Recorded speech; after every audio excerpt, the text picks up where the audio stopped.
ကိုရင်ဆိုင်ရမှာသိနေပြီခွေတန်တန်မှုရွယ်တဲ့ဘဝတစ်ခုအစားပြုမှုကောင်းရင်ဝေတောင်းမှန်တစိုးအပြည့်စုံခဲ့ဘူးခွေဘဝခွက်လက်တစ်ခုရဲ့လေးလေးလက်ခဲ့အာကူမဲ့အဖေကပဲမလေး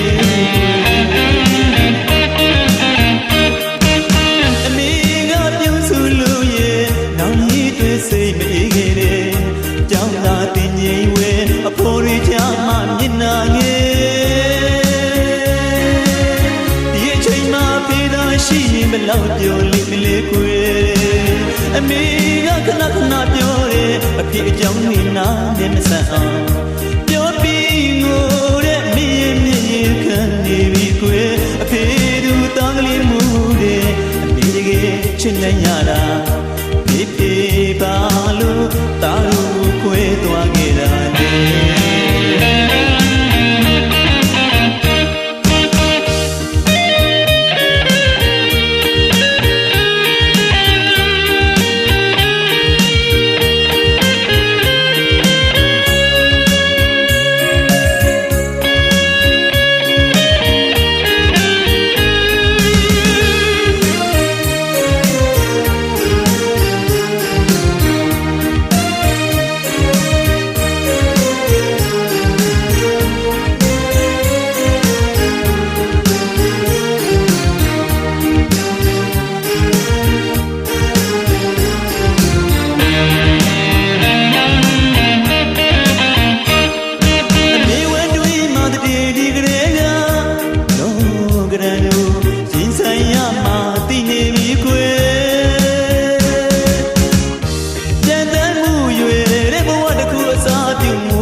အပြည့်စုံခဲ့ဘူး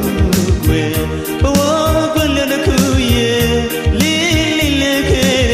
အာကူမဲ့အဖေကပဲမလေးအမေကပြုစုလို့ရဲ့နောင်ကြီးတွေစိတ်မအေးခဲ့တဲ့ကြောင်းသာတင်ငိမ့်ဝဲအဖိုးလေးချာမှမျက်နာငယ်